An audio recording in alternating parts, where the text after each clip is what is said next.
Halo semuanya, selamat datang kembali di hari ketiga. Tema kita hari ini adalah New Habit atau kebiasaan baru. Yuk, sebelum kita mulai, mari kita teduhkan hati sejenak dan berdoa bersama. Tuhan, bantu aku supaya tidak malas-malasan lagi. Aku mau menjadi anak muda yang produktif dan menyenangkan hatimu. Amin. Teman-teman, pernah nggak sih kalian merasa pengen sukses, pengen mencapai banyak hal, tapi kok kebiasaan sehari-hari masih didominasi sama kaum rebahan garis keras? Bangun siang, scroll media sosial berjam-jam, tahu-tahu hari sudah malam. Kita semua pasti pernah mengalaminya. Tapi hari ini, kita mau belajar sesuatu yang baru. Ada sebuah ayat Alkitab yang keren banget di 1 Korintus 9 ayat 27, yang bunyinya, "Tetapi aku melatih tubuhku dan menguasainya seluruhnya." Polas, seorang rasul yang luar biasa, sadar betul pentingnya melatih diri. Ini bukan cuma soal fisik, tapi juga soal spiritual dan mental.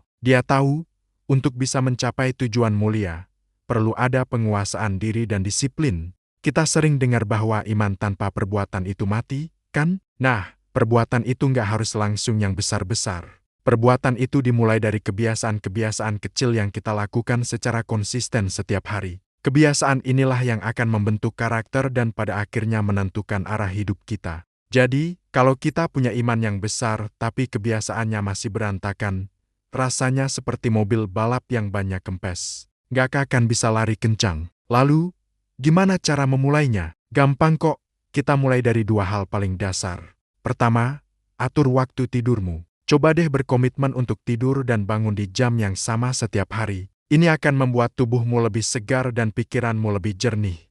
Kedua, atur waktu khusus untuk baca Alkitab dan berdoa setiap hari. Gak perlu lama-lama, 15 menit di pagi hari sudah cukup untuk jadi pondasi spiritual yang kuat sepanjang hari. Untuk penerapan praktisnya, coba tantang dirimu sendiri. Kurangi durasi scrolling TikTok atau Instagram selama 30 menit. Waktu 30 menit itu bisa kamu pakai untuk hal yang lebih membangun, misalnya mendengarkan podcast rohani, membaca buku yang bagus, atau bahkan sekadar merenung dalam diam. Ini adalah langkah konkret untuk merebut kembali waktumu. Biar lebih terstruktur, coba deh buat checklist kegiatan harianmu. Tulis apa saja yang mau kamu capai hari itu, dari yang paling kecil sampai yang paling penting. Setiap kali kamu berhasil menyelesaikan satu tugas, centang daftarnya. Percaya deh, sensasi mencentang checklist itu memuaskan banget dan bisa jadi motivasi tambahan. Ini semua tuh mirip banget kayak orang yang baru mulai nge-gym. Hari pertama, pasti seluruh badan terasa pegal dan sakit. Rasanya pengen nyerah aja. Tapi kalau kita rutin dan terus melatihnya, otot-otot kita akan terbiasa dan menjadi lebih kuat. Nah, kehidupan spiritual kita juga begitu. Melatih disiplin rohani di awal mungkin terasa berat dan gak nyaman. Tapi kalau kita konsisten, iman kita akan semakin kuat dan kokoh. Pada akhirnya, kesimpulannya sederhana, kamu adalah apa yang kamu lakukan berulang-ulang. Keunggulan bukanlah sebuah tindakan, melainkan sebuah kebiasaan. Jadi, kalau kamu mau jadi pribadi yang lebih baik, mulailah dengan membangun kebiasaan yang baik, selangkah demi selangkah. Ingat, small steps, big impact.